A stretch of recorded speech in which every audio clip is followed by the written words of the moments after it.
If you're a financial advisor, financial planner, and you are building a practice, then inevitably you're going to find yourself in a position where, I don't know, it's just working, and doing the work, but it doesn't feel like you're really building something of significant value. And with that, I'm not saying that you're not enjoying what you're doing. Absolutely not. You'd probably love what you're doing, and that's why you're giving it everything you've got. But at some point, you're going to have to or want to exit your practice. And then at that point, you want that practice to be as valuable as possible so that you can extract a lot of return on investment of all the blood, sweat, and tears that you had. And that is what I'm going to talk about today. So today is all about how do you move from being a financial advisor to a business owner? How do you make that shift? And lots of other things we're going to talk about in the show today, but primarily all about making the shift.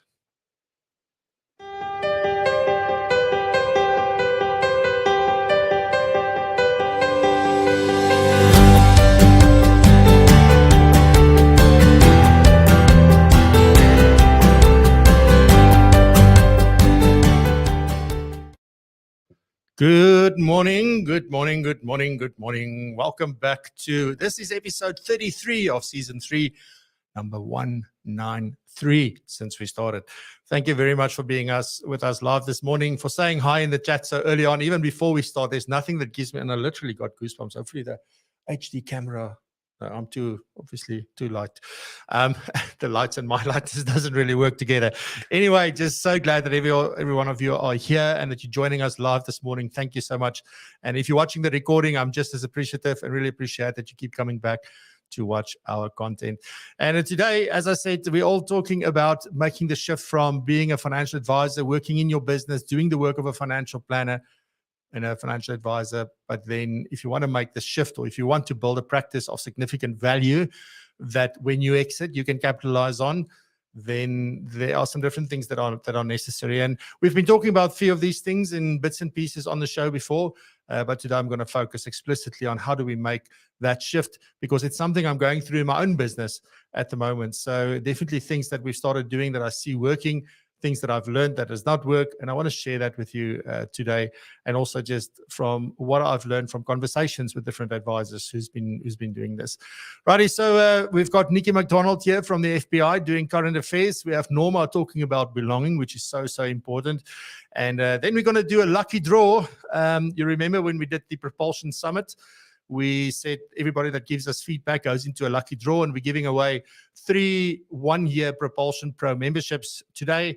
And I'm going to do it live here on the show so that there's no tricking and favoring and any of those kind of things happening. It's all automated. We've got a wheel of fortune. It's going to be awesome. So I want to show you that, or we've got to do that together, all of us.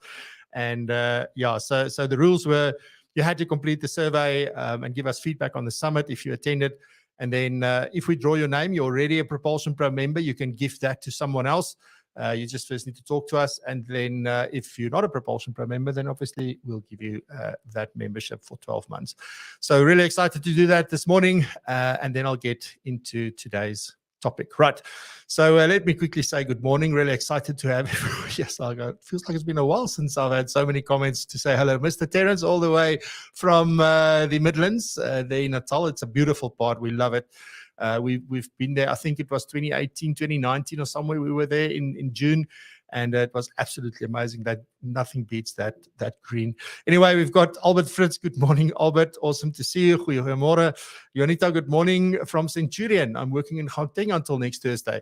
So why have you not let me know so I can come and have coffee, or is your diary too full? What's happening? So let me know. Gary Nel, goeiemorgen.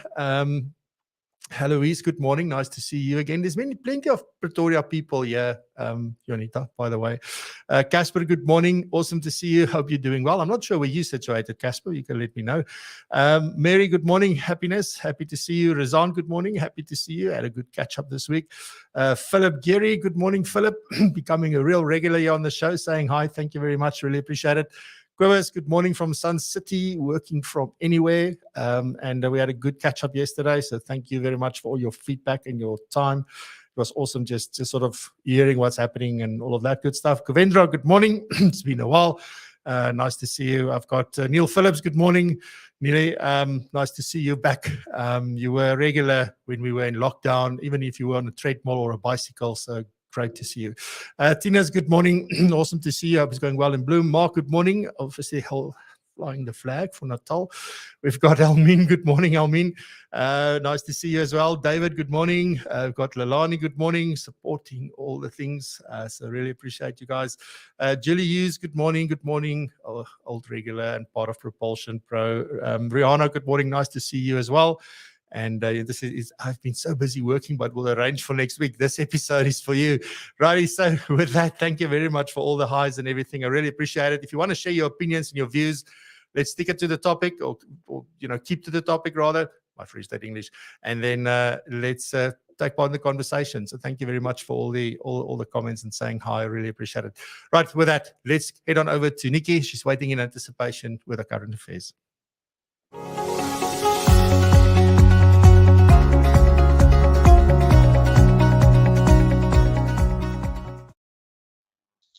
Good morning, everybody.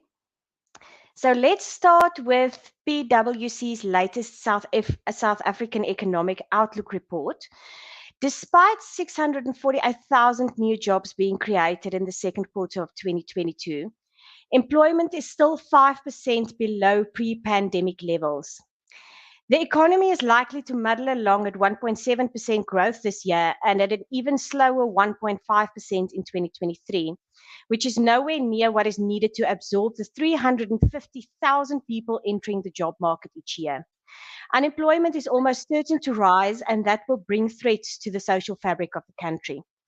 Some sectors have recovered better than others, community and social services, agriculture and trade being the most notable. The worst affected are the semi-skilled and unskilled sectors, so people like domestic workers, construction, utilities, and manufacturing. The recovery has also been uneven across occupations. Demand for professionals such as chemists, engineers, lawyers, doctors, and hopefully financial advisors and financial planners is up 20% from pre-pandemic levels. But jobs for domestic workers are down 15%, and craft and related jobs are also down 12%. So that does not bode well for our economic outlook the next 2 years or so. And then I came across a very interesting article yesterday on the University of Cape Town's website, and I would urge everyone to go and have a look at it. This is very relevant to financial planners and advisors and how we structure our businesses going forward. In the next 20 years, South Africa's first major wave of Black middle-class retirees will hit the country. And this is a situation with no precedent. Attitudes among this group vary between those who believe in retirement planning and also those who don't envisage retirement at all. If I can work, I will, said one 37-year-old male respondent in this report. This report was launched by the UCT Liberty Institute of Strategic Marketing on the 20th of September, and the name is the 2022 Black Middle Class Report. The Institute is widely regarded as one of South Africa's foremost marketing thinking tanks, and they produce reports based on robust market research that is widely used by leading companies to inform strategy. The study was published 15 years ago, and it was updated now. So this updated report reflects dramatic growth in the Black middle class, eclipsing that of the white middle class. It reflects on this segment's significant and continued rise, the nuanced changes over the years, and trends likely to influence and entrench the sector as the foremost consumer market into the future. What this retirement wave will look like is open to interpretation, as research into Black middle-class retirement is still limited, said Dr. James Lapperman, the head of projects at this institute and the co-author of the report. However, he said the researchers noted that the major shifts in this regard should be anticipated, and he cautioned companies, and I want to add here financial planners, against copy and paste strategies from the past. This sector is also very hard to define. South Africa's high inequality levels make it difficult to gauge the defining parameters of the Black middle class. However, this report pegs the sector at 3.4 million people, or 7% of South Africa's black population. They represent a spending power of 400 billion per year. And in terms of income, they are considered households with an income of 22,000 per month and above. This report also found that the sector has matured over the past 15 years and that there is a new concerted focus on creating generational wealth. There is now access to better education and the benefit of more time spent in the middle class. And this has strengthened financial decision making and created a stronger long-term financial outlook, said Lapperman. So this, I would urge everybody to go read this research. It is really, really very interesting. So may everybody have a wonderful 30th of September, which has been declared by the UN as International Translation Day. In other parts of the world, it is also known as Save the Koala Day, National Love People Day, International Podcast Day, especially for Francois, and then my favorite, Ask a Stupid Question Day. I will practice that all day today. Thank you very much, Francois. Wonderful weekend.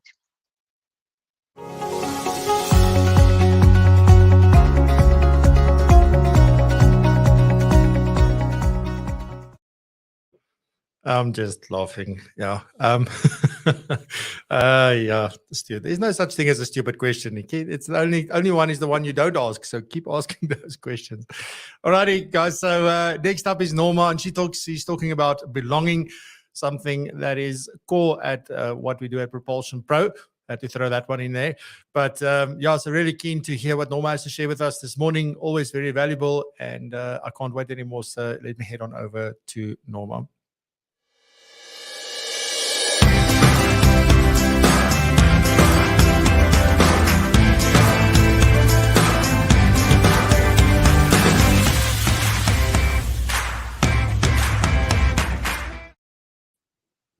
Good morning.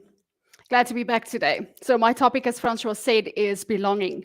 So I think for us being business owners, employers, influencers in the world, I think we firstly have, this need that we want to belong. We're human, we want to belong.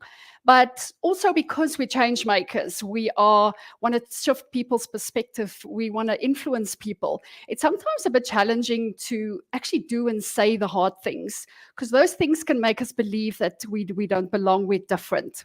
So that's the topic for today. And before I go further, let me just leave you with two questions. So the one is that you can maybe start thinking about, and think about it in certain contexts. So for instance, all the groups that you belong to, maybe apply these questions there. So the first is, when do I belong? So what's the criteria? And secondly, who do I look to for belonging? So those are the really two important questions I can ask myself. So what I want to start with is just exactly what belonging is. Let's just define it. And then later on, let's just answer these questions. So when we look at belonging, it really, according to the dictionary, means that we have this natural liking in or for a situation or a place. And that's really what it is. And when we, as humans, describe this belonging, we use words like, it's my safe place, or I'm part of something, or this is where I'm accepted. There's no judgment. And this is a place where I can just be myself. I can be who I am. So like thousands of years ago, we had to belong to a group or a community, because that is, that's how we survived. If we were isolated, our chances to be eaten was increased significantly. So, but today we don't have that threat, but still when we're rejected from a group, we make it mean so much. When we strive for this belonging, we sometimes want to people please a lot, and we're like this chameleon. We want to change colors to whatever the group wants us to be on that specific day, and we don't actually speak our truth a lot of the times. And also, when it comes to the point where this group maybe rejects me, is that I make it so much more than it really is. I make it that I'm wrong, I'm different, I'm not part of this group. So this is the one way of thinking about it. Now, I've adopted another way of thinking about it, and this is a much more liberating, like empowering, more freeing, and less pressure way of thinking about it. So, and this comes to these questions: when do I belong? And also, who do I look to for belonging? And my answer to these questions are always, it's on me to belong. And I decide when I belong. And I look only to myself when I want to belong to a certain group. Because as I always say, if we look to others to belong, we might wait for a very long time.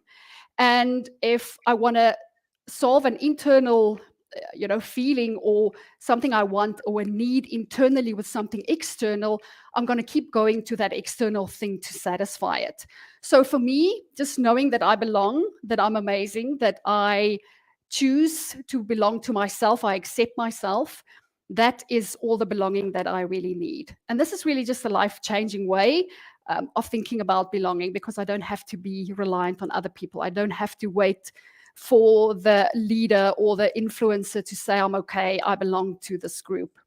So how do we go about then, belonging? And it really goes back to the answer that I always give, is if I want to feel, or I want to create the result that I belong to a certain group, I want to feel connected to that group. So how do I connect? Is I have to think something, or I have to believe something.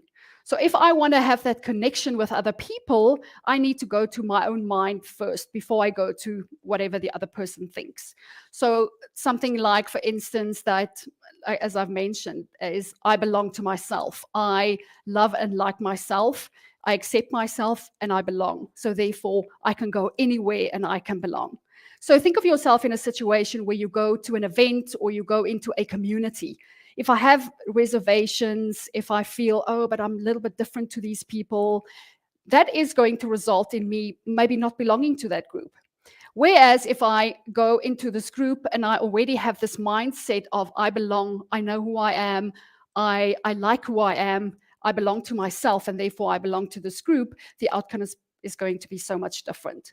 So this is one way of thinking about it, that I take the power back, I decide when I belong, and also it gives me back, the power, number one, and also it makes me focus on the other person. It makes me focus on where we are the same. And when I find things where we are really different, I can just be curious and try and understand the other person more. And when they're different, I can respect their opinion because I know who I am, I know what I believe, and they can be who they want to be. So that's what I have for you about belonging. So that's it from me. I'll see you again next week.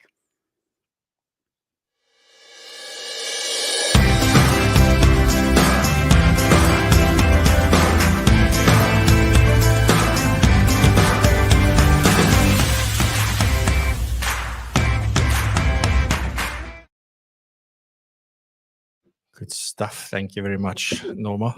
Alrighty, so now we have come to that time. We're going to do a bit of a lucky draw this morning for those 3 PROpulsion Pro 12-month memberships to say thank you for everybody that gave us such wonderful feedback, but such valuable feedback. It's great to hear that you enjoyed the summit. It's great to hear that it made a difference, that you enjoyed the format and all of that. But the real value is also in us getting those nuggets of gold where people tell us, this will be cool, this will be cool. And we can go and sit down and look at that and say, yes, that will be cool. Or sometimes, no, we don't think that fits what we're trying to do. But the feedback is the lifeblood of what we do. So when we ask for feedback, for example, on CPD, like what do you want for CPD? If we ask for feedback on a program that we're busy with and just getting your input on what that is, we use those things to come up with things that make a difference to you and your practice. So, and then sometimes we do this to obviously from time to time say thank you for your time and for your input and for the contribution to help us do what we do. We give away things. So that's what we're going to do this morning. So what we're going to do, let me bring this up. Right.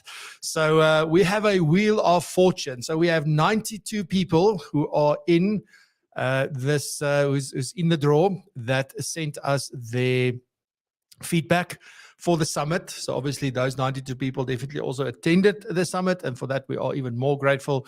But this is what we're going to do. So I am possibly going to change the layout. So let me put it like that so that it's nice and big. So this is all automated. It's totally random. It's fun. So without further ado, let me do the first draw. As I said, a 12-month Propulsion Pro membership, full membership. So access to everything. Righty, so let's do this. So let's do the first draw. And let me just quickly see. There we go. Righty. So are you ready? I hope you're ready. Here we go. And who will it be? 48. Oh, Francis Neetling. That was quick. I know the first one is always quick. So let us just go. Francis is currently a member, but let's give her a bit of a cheer. Lucky Francis. So Francis will be able to gift someone with that membership. And that's how they go, and that's how we roll. So next one up, let's see who it will be. I think this one, I'm gonna spin it a little bit harder. I'm gonna hit the mouse button so much harder. Let's see what happens. Oh yeah, see now this thing is spinning. Now it's spinning. Who will it be? Who will it be? Let's see. Let's see. Ha-ha! 25. So we've got none other than Mr. Herman van Rensburg. He works at Old Mutual. I know Herman quite well. So well done, Herman. It's that first step of going to the moon.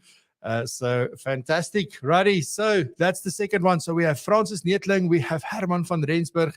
And let's see who the next member or the next winner rather would be for this lucky draw. I'm going to give it another hard spin. Are you ready?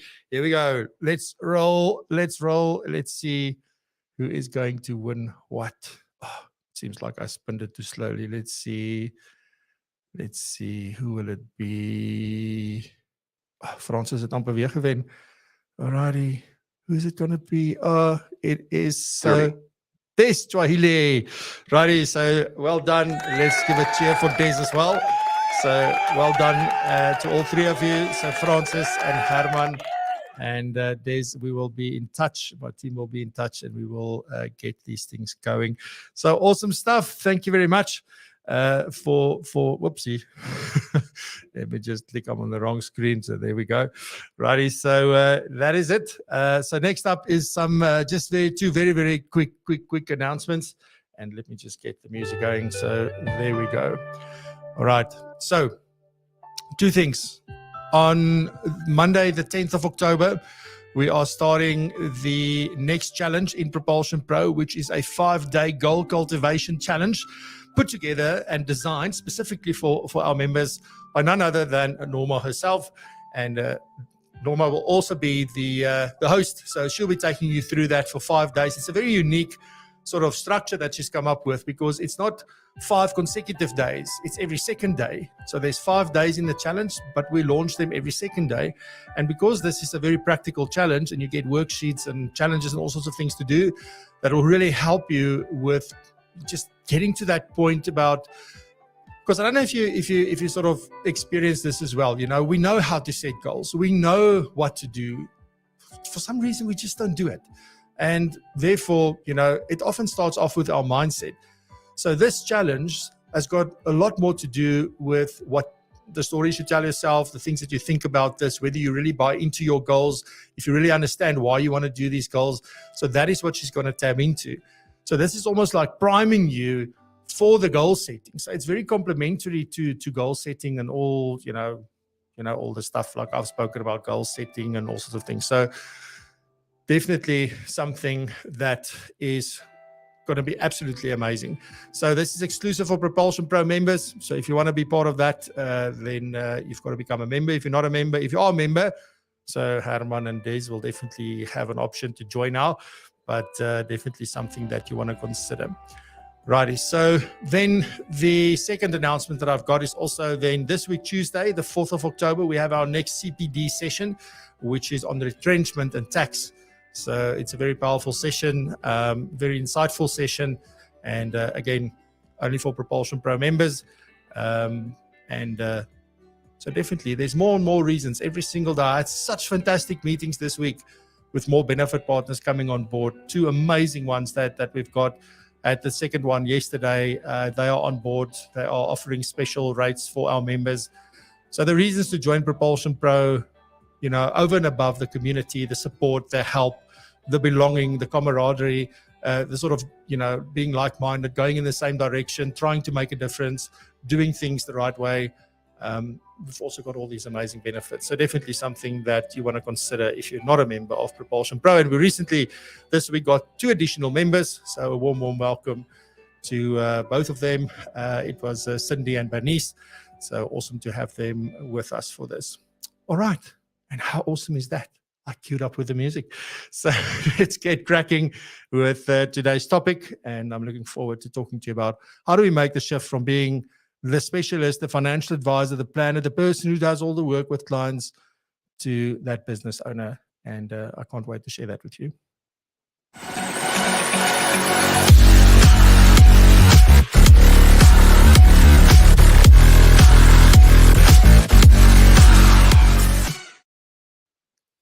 Alrighty. Cool beans. So this morning, as I said, I'm going to be talking about specifically, how do you make the shift from doing the work? And I know, like, somewhere in one of my talks, or one of the webinars we did, we were talking about sort of the different roles within a business. I mean, if you look at something like Robert Kiyosaki's cash flow quadrant, I mean, it goes from being employed to being self-employed to being a business owner to being an investor.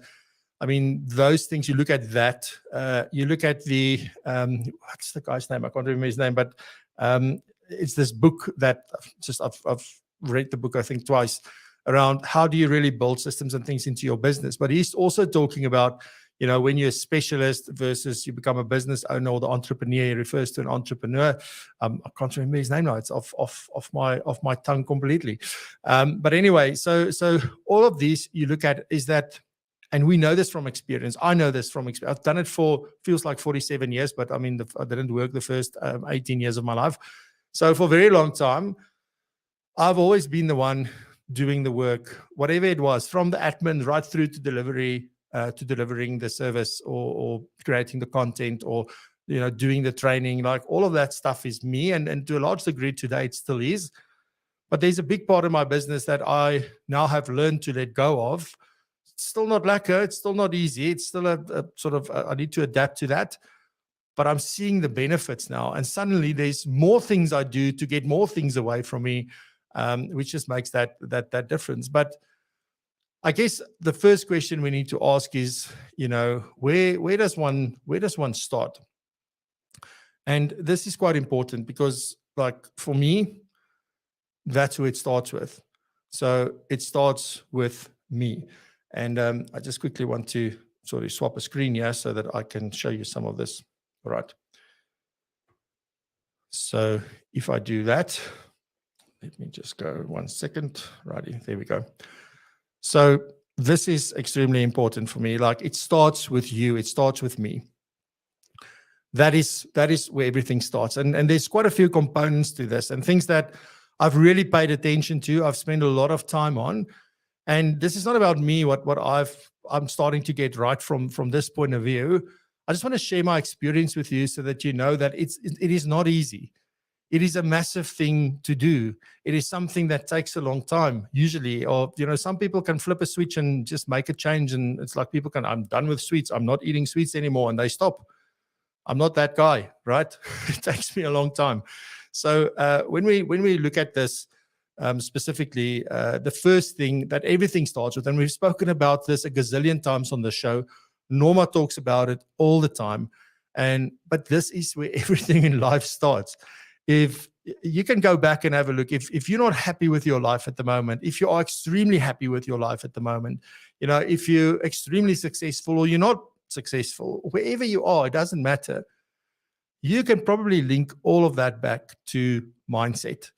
That is the most important thing. Everything starts with a story that you tell yourself every single day, every morning when you get up, every night when you go to bed. That is the most important thing.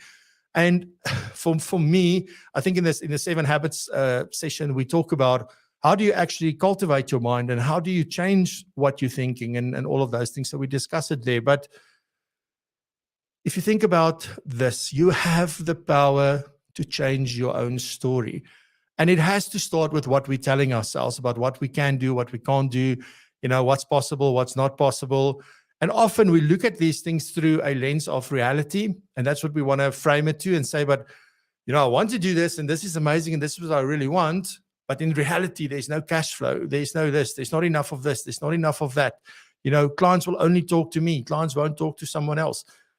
I can come up with a long, long, long list. And I'm sure if I ask you to put in the comments some reasons why something is not going to work or reasons why something will work, we'll come up with a massive long list. But mindset is where it starts. There is nothing stronger than looking at your mindset. Now, a big part of this, right? Because, if I look at the names that said hello this morning and who's on the call and all of it, it's so like you're from everywhere. So there are people who work for an FSP. There are people who have their own FSP. There's people who just started their FSP, their own FSP, so their own practice or their own business, but it doesn't matter where you sit. The one thing that's unequivocal is that in this business of financial planning, it's literally, and I'm saying this like just broadly, that it is one of like you create your own outcome. However little, however much, how much money you earn, it's dependent on you and the actions you do, where you find yourself. Often you will find yourself in a place where, you do everything right, but it's just the wrong dam with the smallest fish. And all you need to do is move to another environment, move to another dam, move to another. You're already doing everything right. But because you find yourself in the wrong place, you think you're not doing a good job or you're not doing things right. But likewise, you can be in this massive opportunity where all these things and you're not doing things right, and then you may also not have success. So a lot of things needs to come together for this. Now, why am I rambling on about, it doesn't matter whether you're tied or independent or, sort of somewhere in between. It is because you've got to understand whether you're an entrepreneur and whether you're an intrapreneur. But the fact of the matter is that if you want to be in this business as a financial advisor and a financial planner, and whether you earn commission or whether you get paid via commission, or you get paid via fees, assets under management, it doesn't matter your way of getting paid. It is irrelevant for me. You've got to understand that everything is left to you. You are responsible and accountable to make this work. And it's basically no work, no pay, right? So over time, you can build up things and you can build things here that you can't do in any other industry, any other profession, but you can do it here. So the first thing that you need to start thinking about when you think about your mindset is, do you see yourself as a financial planner or financial advisor? Or do you just see yourself, or do you see yourself as a business owner or a business person, at least, at the very, very least? Because that is the important part, right? Once you realize, like, look, I'm actually running a business, whether it's just me, or it's me and one other person, or me and 5 other people in my team, or whether we're building a business where we have multiple financial advisors, whether you're in a franchise environment, whether you got your own FSP, whether you're building, I work with quite a few people who are building a proper business practice in a tight environment, not franchise tight, just normal tight environment with a specific FSP. But their mindset is one of, we're building a business, right? So suddenly there's a different level of thinking. There's different things that are important to them. They take time out to do other things. But you've got to make that decision, because there is no such thing in this game, in my opinion, as I'm just a financial planner. I'm just a financial advisor. That's all I do. And also sometimes people get to the point where I've now had enough of compliance or running the business or worrying about the accounting and doing this and doing that. I don't want to care. I just want to be a financial planner or financial advisor. That's all I want to do. Just want to see clients. I just want to do, and inevitably you can't get away from a lot of things that makes that practice work. So ultimately you have to, in this game, have to change your mindset from one of being a financial planner or advisor to being an entrepreneur or an entrepreneur. So what is the difference? An entrepreneur is basically somebody who just started their own FSP, certain people in the audience. Or you own your own FSP, that license, it's your company, your name. That's an entrepreneur, right? So you're outside and you run your own business. You are in charge of everything. You decide everything. Then you have intrapreneurs, and they are very successful intrapreneurs who make as much, if sometimes not more money than entrepreneurs. And these are people who are building their business inside another business. So this would typically be a franchise environment, or even in the tight space.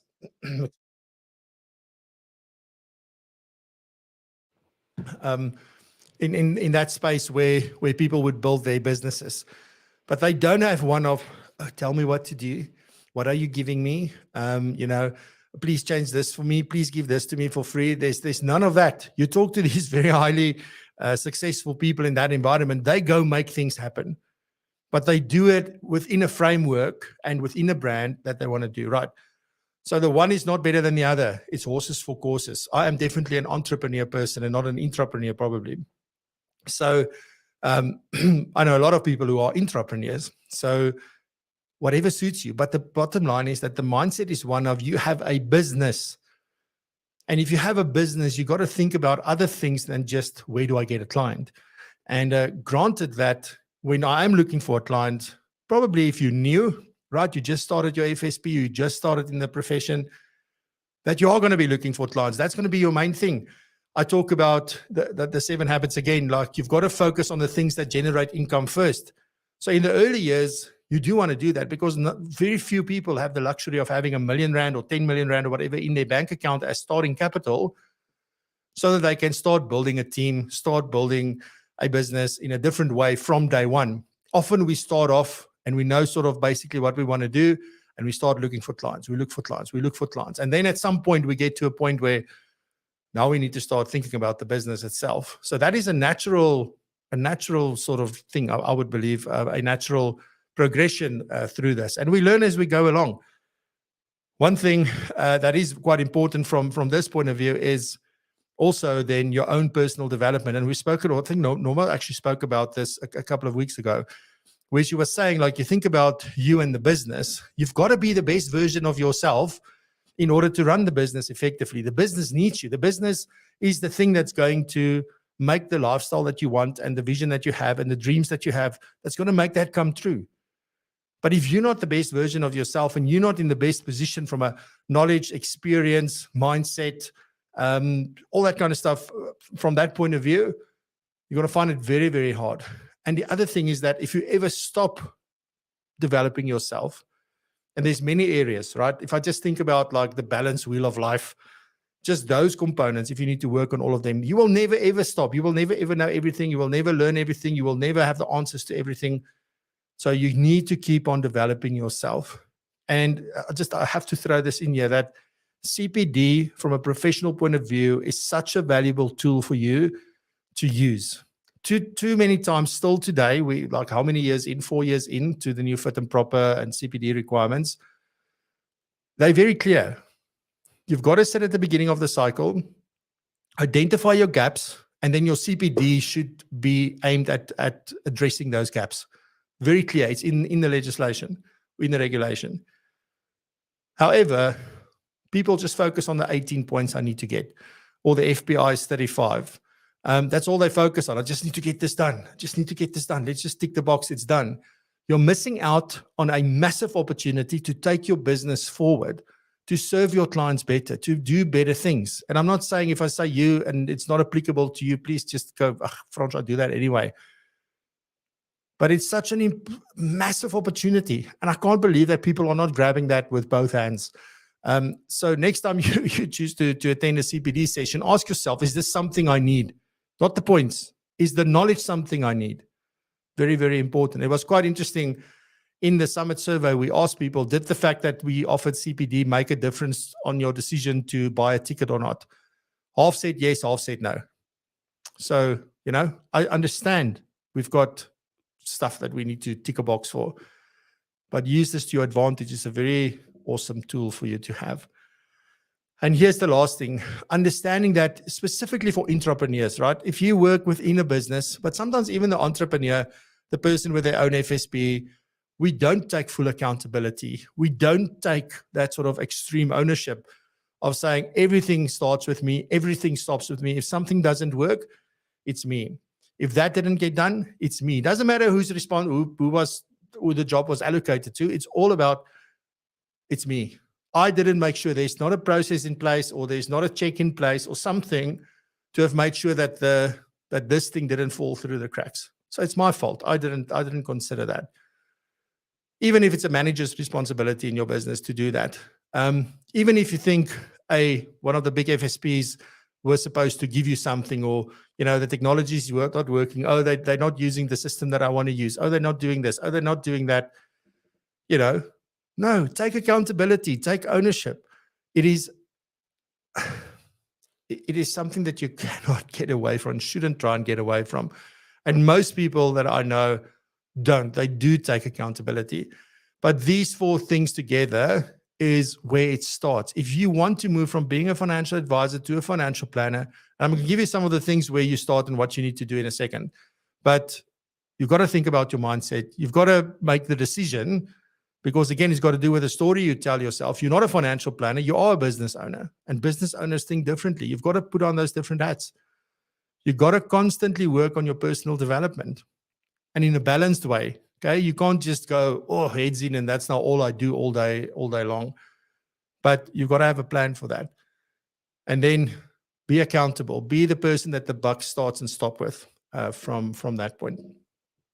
All right. So the next thing then, obviously, is once you've got that sorted, is that we need to think about reinventing your practice, right? And then actually making the shift. And there's a few things here that you must absolutely be ready for, something that you should not have any illusions about. It is something that is going to hit you hard in the stomach, in the pit. Yeah, it definitely hit me. Because when I say you must have a mindset of this and you must do this, there's certain truths that you are going to have to face and uncover as you go along.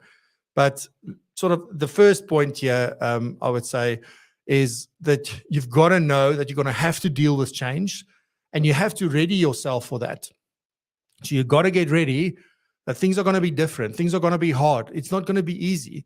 I don't know how many conversations I had in the last 4 weeks. And it's funny how these things come along. I guess that's also what drives what I talk about here. But a lot of older people who has this thing, oh, it's too difficult. I can't learn this. The thing is that I think the older we get, the more we forget just how hard it sometimes is or was for us to learn something new. It never came easy. The thing is, why it looks so easy to younger people and children is because they don't overthink it. They've got no frame of reference to say, oh, but I always used to do it like this. Now I must do it like this. Sure, that is a massive change. No, they just go and play and figure it out. Why are we not playing and figuring it out? That is what change is about. Something is only hard when you're figuring it out. Once you figure it out, it's easy. And I'm telling you now, if a 5-year-old can learn to use a piece of technology, then a 95-year-old can do that as well. So there's no excuse for any of us not to learn something new and to do that. But it comes with a lot of emotion, frustration, and just, effort. And it does take more energy, maybe when we're older, to deal with a change and to learn something new and to understand something new. But it's doable. If there's one person in the world that did it, most of us can do it, if not all of us. So that's the important part. Next thing that you need to do is to go sit down and say, what is my vision now? Like, I am where I am. I accept where I am. And with this, I'm not saying like you're in a bad space. So you might be in the perfect space. So do I even need a new vision? Or do I just need to focus a little bit more and just be a little bit more intentional and a little bit more doing things by design instead of just winging it? Nothing wrong with my vision, right? My vision hasn't changed much over the last 6-7 years. It's become clearer because there's things that I thought I wanted that I don't want. And there's things that I thought I wanted that I wanted even more now. So those are the things where your vision becomes very clear. And I'm going to take you through sort of the things that you need to do to help you craft this clear vision. But that's the thing. You've got to go sit, talk about this, think about this, reflect on this, and like, what is it that you're after? Me and a good friend of mine, we often speak about this, like, what do we want? So I'm very much about a specific lifestyle, and not in the sense of that I want to drive in the biggest car and live in the most expensive places. Not at all. Freedom is my highest value. And that means something to me. And I'm very clear on what that means to me. And that's the kind of life I want to live, is where I can almost like not experience, but taste that freedom, feel that freedom. I've done things in the past where like I never want to feel that again. Like I don't want to. So I'm very clear on why I have a business, what I'm trying to achieve. And it's got nothing to do with money for me, right? For other people, it's got everything to do with money. It depends on where you come from. It depends on your history. It depends on a whole host of things. There is not a right or wrong answer here. The fact of the matter is that you need that clear vision in order to know where we're going. Very important. So maybe some of the KZN guys wants to come to Gauteng, for breakfast. Who knows?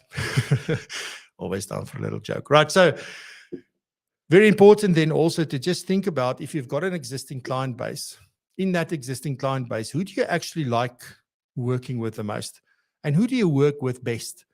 Because for some reason, we've been brought to believe, or been convinced to believe, that we need to do everything for everyone.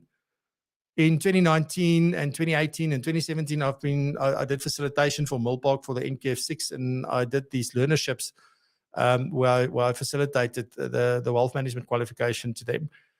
And I always use that opportunity to plant other seeds of different ways of doing things. And inevitably, I got the pushback, but no, you do everything because somewhere down the line, it's going to come back to you. And I do believe in that. When you do good with no expectation of anything in return, something somewhere is going to come back. I absolutely believe in that. But there are certain people that you can just help better than you can help others. There's also certain people within that group that you get along with better than with anyone else, right? So some of them are draining, some of them gives you energy. So you got to go and sit down and figure out, who do you actually work best currently in your practice. So that would be that. Then what I call cut the fluff. This is just something that where once you know who these people are, you've got to get rid of the ones that are not so great for you to work with and who you don't make such a difference to. Now, does that mean getting them out of your business? Not necessarily, because you could appoint another financial advisor or a junior or somebody to look after those clients. So you don't lose the revenue. You still have that relationship, because ultimately, think about this. When Amazon started, I'm so happy that they're coming to South Africa. I'm seeing loads of opportunity. So the fact that they started off just selling books, that is what Amazon became known for, just selling books. And then over time, now they do freaking everything. It's the same with any business. Any of the big FSPs are looking after almost any type of client. But everybody who starts with a very specific client that they help. And some businesses growing to do more of that with those clients. And some people that, now we start helping this and we start helping that. And that's just the thing. But the fluff for me, and I've got a whole sort of thing that we take people through and how to do it and how do you determine, we've got worksheets and all sorts of stuff. But cutting the fluff means that list of people who doesn't meet my criteria, I need to either move them to somebody else in my business or fire them out of my practice. It's perfectly fine. I know recently at the FPI peer collaboration sessions, that was a big topic that was discussed about how do I fire a client professionally and not just leave them hanging. So there is a process to do that, but you've got to be able to do that. You are not supposed to work with everybody, right? So that is not the thing. The other thing I want to say about these two things probably before I move on is I see too often that, if I have a business, for example, and I decide, look, my niche market is this. And one of the criteria is, for example, I only work with people who's got 10 million or more to invest, just as an example. Now there's other people out there that maybe have a different view or different sort of feeling about this and a different philosophy around this. So for them, it's not about the business and the metrics. For them, it's about the social good. And we need to help everybody with financial planning and teach them financial knowledge and expertise and things like that so that they can be better. But nothing gives us the right to go and say, oh, but that person is now, that's all about the money and they only work with grand clients and wealthy clients. And, what about these? We need to help them. Don't worry about the person who's doing the big clients. You go help because that's your heart. That's what you want to do. No need to say anything, right? Focus on what we do. That's the more important thing. So once you figure it out, don't feel guilty about who you want to work with and who you don't want to work with. I think that is my big point. So adapting your value proposition, do you need to? You need to go look at, do you know what you're doing? Why are you doing it? You've got to adapt it to be in line with your vision, the clients that you work best for, the work that you do for them. And that's what you need to do. And I think already you're sitting there going like, when am I going to do this? I'm getting to that. The last question that you need to do if you want to reinvent what it is you're doing is, who must you become? You must be very, very clear. I need to learn more about business. I need to learn more about, I don't know, technology. I need to learn more about, because most people who move from doing a role into leading a business, working with people, is probably the thing that becomes the most important thing. Now, what I'm definitely not professing here is that whenever you decide that you want to build a business, or you want to make that mind shift from being a financial planner or advisor to a business owner, what I'm not saying is you have to build a big business, right? You can still be just you and your 1 or 2 or 3 or 4 or 5 support staff. That's it. But ultimately, you're still leading people. In rare occasions, some people, maybe with the kind of life they want to lead, the income they need, they can do everything themselves. They don't need a team. They don't do anything. You'll be a true solopreneur, and you won't be having any team members. However, you will still need resources. So whether it's the companies you have contracts with, or whether it's your technology providers, we still need to work with people apart from our clients. And we also lead them to our vision. So there's always a need for that. But who must you become? You must be very clear on where your gaps are. What are you doing well? What are you not doing well? Where do you need to learn? Where do you need to spend time on? And that's going to get you to help you reinvent your practice. Because at the end of the day, we can do all these other things, but then we must implement. Then we must do the things that we say we're going to do. Too often, I was listening to a conversation the other day on impact theory with Tom Billieu and Alex Armosi or somebody. I can't remember his surname now. But he was saying something very, very true that really hit me. I was on the bicycle in the gym, believe this or not, and I was watching this while I was doing that, because otherwise the cycling doesn't end. And he said something very profound, very simple, but very profound. What he said was, too many people think that by getting exposed to the knowledge, by getting exposed to the information, by getting exposed to the experience, that's enough. And that's what they need to do. So they consume content left, right, and center. It's all you do. You watch, you learn, you make notes, you sort of sketch diagrams, you do all this stuff. But that's not where the learning takes place. The only time the learning takes place is when you actually go and do the stuff. So yes, you should expose yourself to information and knowledge and all that stuff. But the real value lies in going to do what it is that you just learned, or trying it out. The problem is that we're too afraid to fail, because what about the time I'm losing? What about the money I'm losing? What if I put off a client that's important to me? So we rather just stick to the status quo and we just do what we do. That's not how you grow. That's not how you become better for your clients. And you know what? If something does go wrong, and the chances of it going wrong, losing a client, if you've got a good relationship, is very, very slim. But I can promise you, by the time you figure it out, you'll pick up 10 more clients that are probably better than the one that you lost. So we shouldn't focus on what we can lose. We must focus on what we can gain. And I think most important is our intention. Like, you really need to audit your own intention. Are you going to, am I doing this for the right reason? Am I focusing on helping my clients? Are my clients at the center of what I do? Or am I only carrying the interest of shareholders in my business? Am I only carrying the interest of my bank manager in my practice? Or is it a case of client first, people over profits? And then we believe if we do this stuff right, our intention is to help, our intention is to do the best that we absolutely can. I think that trumps failing, right? Then failing just becomes a learning moment. So we've got to be willing to keep on failing. Absolutely. Right. I'll get to the comments in a session in a second. Right. So the next part then is that you need to take stock. Very, very important. So if we now, because what have we done up until now? So I sort of looked at my mindset. How do I see myself?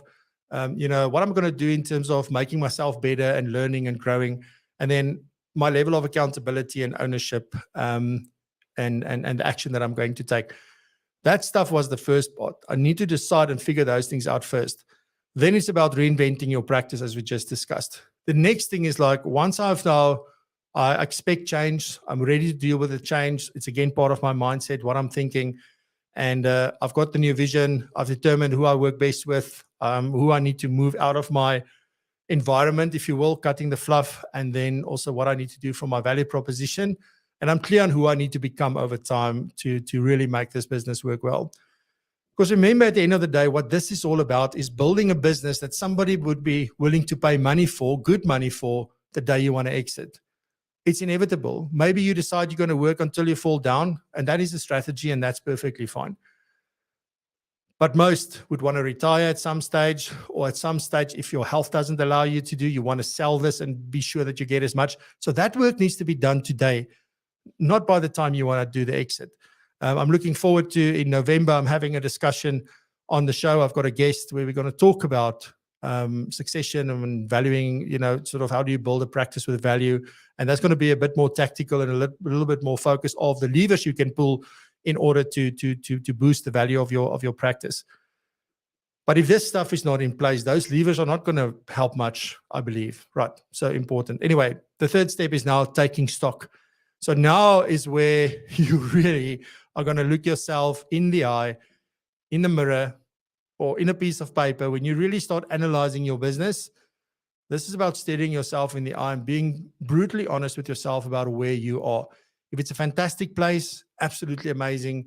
And you can look at, are there things that we can do better? Other people will find, you know what, I'm happy where I am, but I know we can do so much more. And then inevitably there will be people say like, geez, I don't even know how I got here. So it doesn't matter where you are. Taking stock of where you are, your business, all the different things that I'm going to share with you now, because you need to do a thorough analysis, in my opinion, to understand. I'm just putting some of the things in here. If you just start with 1 or 2 or 3 of these things, sometimes you just need to make a start and then, oh, this is so cool. Let me do this. Let me do that. Let me look at this. So it actually, you motivate yourself and you inspire yourself by doing that. So let's look at sort of the analysis that we should be doing. The first one is your revenue. That's where you should start. Revenue analysis is crucial because it shows you the health of your practice. There are things that you can get from your revenue that you would, maybe there's a gut feel, but also maybe there's not. Okay. And I'm worried. The power is going out in 3 minutes. I didn't see the time. Oh no. All right. So I don't know what I'm going to do. Anyway, your client base. It's important to analyze that. Not from a segmentation point of view, you've got to do that. The value proposition, look at that. Processes and documentations, and technology as well. What are you using? Why are you using it? Is it working for you? Why is it? To what level have you adopted it? So we've spoken about this ad nauseum. Your team, including yourself, where's the knowledge gaps? What needs to be done? What do you need to work on? And then the compliance process and the quality. Alrighty, so now I ran through a little bit quickly on that. I just quickly want to say that you've got to give yourself time. So both from a scheduling time to do this point of view, but also being patient to get to the results that you want to get to. So that's it for today's show, ladies and gentlemen. Thank you. I went off a bit on a tangent. I really appreciate you being here. Have a fantastic weekend. Next week, Ian van Schoor from AdviceWorks is my guest. Really looking forward to talk to him about practices of the future and where things are going and how they use technology, all sorts of interesting stuff. So on that note, thank you very much. Have a fantastic weekend. I'll see you soon. Bye-bye.